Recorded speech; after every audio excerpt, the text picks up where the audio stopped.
নমস্কার বন্ধুরা, সিঙ্গালীলা পাস ট্রেকের দ্বিতীয় পর্বে আজ শোনাবো কালিঝাড় ক্যাম্পসাইটের গল্প। উত্তরে থেকে শুরু করে মেনবাস ওয়াটারফল পেরিয়ে আমরা এগিয়ে যাই চিত্রে এসএসবি ক্যাম্পের উদ্দেশ্যে। উত্তরে থেকে যার দূরত্ব কম বেশি 8 কিলোমিটার।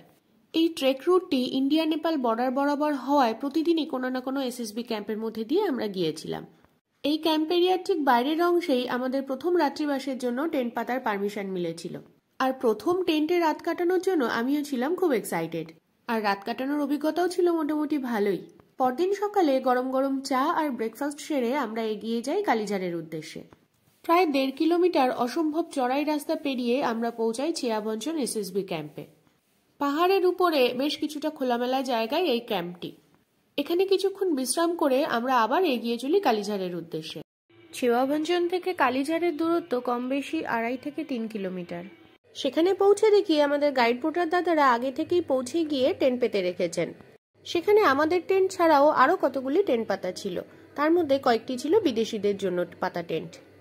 সেখানে যাওয়ার পথে আমরা বেশ কিছু ফুল ও ফলের গাছ দেখেছিলাম, আর ছিল প্রচুর গরু এবং ইয়াক। এত ইয়াক টেন্টের আশপাশে ঘোরাঘুরি করতে দেখে একটু ভয়ই লাগছিল। আবার মধ্যরাতে সেই ভয়কে সত্যি করে তারা টেন্টের কাছে এসে গোতাগুতিও করেছিল। তবে ইয়াক তাড়াতে সেই রাতে টেন্টের বাইরে না বেরোলে এক অদ্ভুত দৃশ্য দেখা থেকে বঞ্চিত থেকে যেতাম, আর তা হলো কোজাগরি পূর্ণিমার আলোয় শায়িত বুদ্ধের দর্শন। অদ্ভুত নয়নাভিরাম এক দৃশ্য।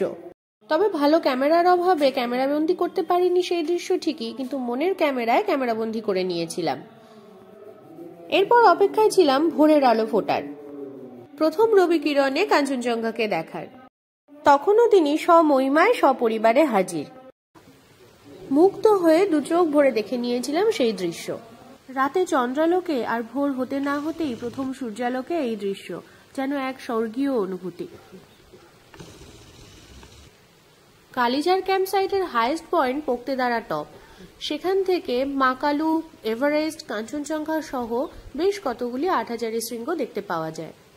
পোক্তেদারা টপ থেকে একটা 360 ডিগ্রি ভিউ কিন্তু পাওয়া যায়।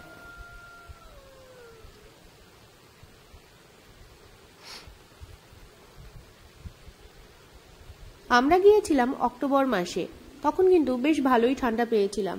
রাতের টেম্পারেচার মাইনাসে নেমে গিয়েছিল। টেন্ট এবং ঘাসের উপরে থাকা শিশির বিন্দু জমে বরফে পরিণত হয়েছিল।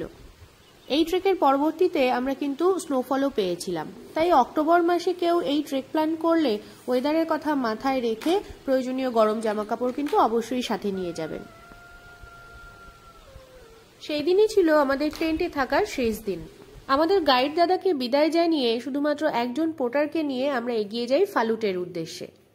আমার পরবর্তী ভিডিওয়ে আমি শোনাবো এই ফালুট যাওয়ার গল্প। সিঙ্গালীলা পাস ট্রেকের পরবর্তী ভিডিও দেখতে হলে জুড়ে থাকতে হবে আমার চ্যানেলের সাথে।